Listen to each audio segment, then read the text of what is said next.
Good morning. তোমরা সবাই কেমন আছো? আশা করি সবাই ভালো আছো, সুস্থ আছো, আর আমরাও খুব ভালো আছি। আজ দিনটা হলো রবিবার।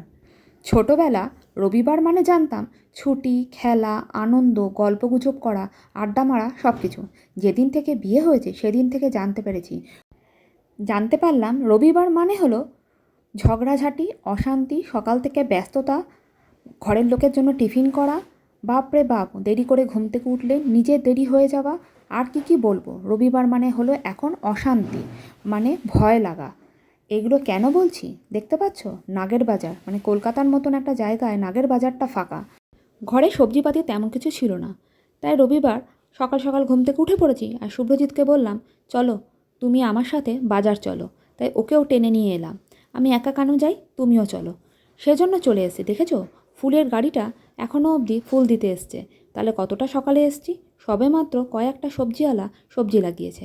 তা চলো, বাজার হয়ে গেছে, বাড়ি যাই। বাজার করে নিয়েছি। এসে মিঠি অনেকক্ষণ ঘুমালো।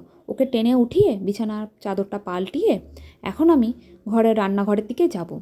অনেক দেরি হয়ে গেছে, এখনও কিন্তু আমি টিফিন করিনি। মিঠি কিন্তু ওই ঘরে বসে বসে ঝিমাচ্ছে। ওকে সামান্য একটু জল বিস্কুট খাইয়ে বসিয়ে দিয়েছি। আর এদিকে দেখো আমার রান্নাঘরের অবস্থা। সেই রাতের যে বাসনগুলো মাজা, আর রান্নাঘরটা সেইভাবেই পড়ে আছে। ওই যে সকালবেলা বললাম বেরিয়ে পড়েছি, চাটা অবধিও খাইনি। এখন একটু চা খাবো, তারপরে যাব টিফিন করতে। টিফিনে কি খাবো? শুভ্রজিৎ বলতেই বলল, রুটি আর আলু ভাজা। চলো তোমাকে হেল্প করে দিই। আমি বলছি না, তোমাকে হেল্প করতে হবে না, তাতেও আসছে। কারণ একটাই, দেখতে পাচ্ছে অনেক বেলা হয়ে গেছে আর আমি এসে খুবই তাড়াহুড়া করছি। আর মিঠিরও খিদে পেয়ে গেছে, সেই জন্য শুভ্রজিৎ আমার সাথে হেল্প করতে শুরু করে দিয়েছে। নিয়ে ও এখন শশা কিনে নিয়ে আসতে সেই শশাগুলোকে কাটছে আর খাচ্ছে। তা আমি বলছি তুমি এখান থেকে চলে যাও, আমার কিন্তু খুব ডিস্টার্ব হচ্ছে। কে কার কথা শুনে ও কিন্তু করে যাচ্ছে, শশা কেটে যাচ্ছে, এই সব করতে থাকছে। এদিকে রুটি আলু ভাজা কিন্তু আমার কমপ্লিট হয়ে গেছে। এদিকে একটু ফল কেটে নিয়েছি, একটা ন্যাশপাতি পড়েছিল, সেই ন্যাশপাতি আর শশা দিয়ে দিয়েছি। এবার মিঠিকে আর ওর বাবাকে খেতে দিয়ে দেবো, সঙ্গে আমিও নিয়ে বসে পড়বো। এতটাই দেরি হয়ে গেছে কি বলবো।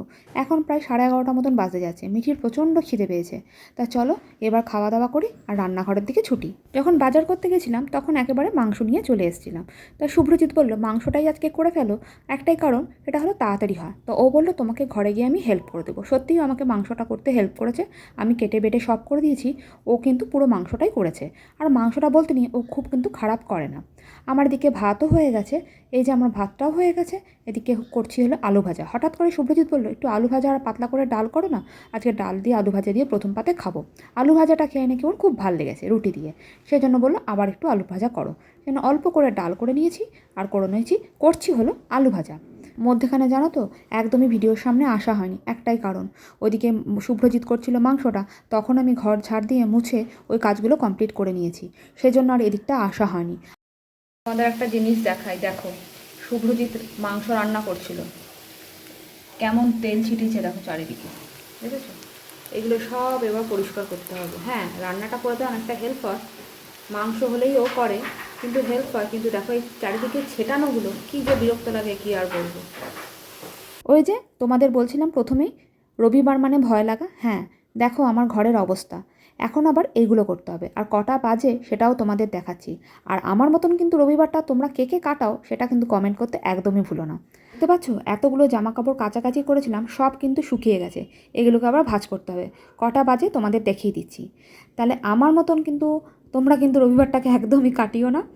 আর ভালো লাগলে একটা like, comment, share and subscribe করতে একদমই ভুলো। তাহলে আজকের জন্য ভিডিওটা এখানেই শেষ করলাম। তোমরা সবাই ভালো থেকো, সুস্থ থেকো, সাবধানে থেকো, আর সকলকে ভালো রেখো। এখনকার জন্য টাটা, গুড নাইট।